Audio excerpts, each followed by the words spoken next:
It's time for my final bracket prediction ahead of Selection Sunday. We saw a ton of shakeup in conference tournaments, so let's break down where teams might fall. Starting with my one seeds UCLA, South Carolina, Southern California, and Texas. The Bruins are the first time Big Ten champions, taking down their crosstown foe USC in a thrilling title game. Back on top, UCLA enters the NCAA tournament as possibly the number one overall seed with a head to head edge over South Carolina, taking down the Gamecocks earlier this year by 15 points. The only team they lost to this season was USC. The Gamecocks dominated the SEC tournament for the third consecutive year, shutting down Texas in the championship game with a defensive masterclass. I believe this squad is set to make it back to the national championship stage.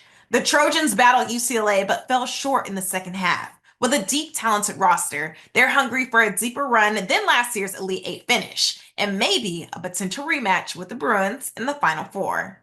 The Longhorns reached the SEC title game but struggled to generate offense against South Carolina in the SEC championship game. They'll look to bounce back in the big dance. For my two seeds, UConn, TCU, Duke, and NC State. The Huskies are the Big East champions once again after handling Creighton in the title game. History has been made. The Horned Frogs won their first ever Big 12 tournament title, proving they belong amongst the nation's elite. The Blue Devils captured the ACC crown for the first time since 2013, defeating both Notre Dame and NC State along the way. The Wolfpack fell in the ACC championship for the second straight year, but last season they responded by making a Final Four run. Can they do it again? For my three seeds, Notre Dame, LSU, Oklahoma, and Kentucky. Uncharacteristic play for the Fighting Irish, who were taking the nation by storm. The selection committee will look at recency, and Notre Dame has dropped 3 of their last 5 games to close out conference play. Can they turn things around? The Tigers also had a shaky finish in the regular season, plus they fell to Texas in the SEC semifinals without Flau'jae Johnson.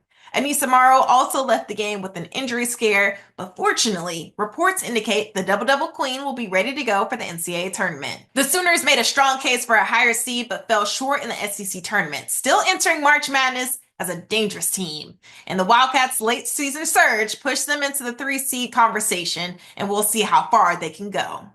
4 seeds, North Carolina, Baylor, Ohio State, and Ole Miss. The Tar Heels fell short in the ACC tournament, but still remain a dangerous squad heading into March. The Bears reached the Big 12 championship game, but couldn't stop TCU's magical run. The Buckeyes ran into a red-hot UCLA team and couldn't slow down the Bruins' balanced attack in the Big 10 tournament.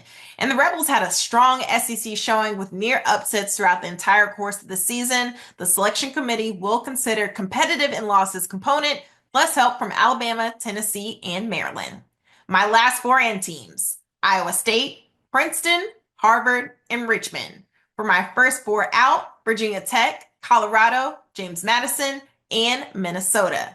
For the conference count, 12 in the Big Ten, 10 coming from the SEC, 8 in the ACC, 7 for Big 12, 2 for Big East, and 3 for the Ivy League. Selection Sunday is March 16th. Tune in on ESPN at 8 p.m. Eastern to find out the official field of 68.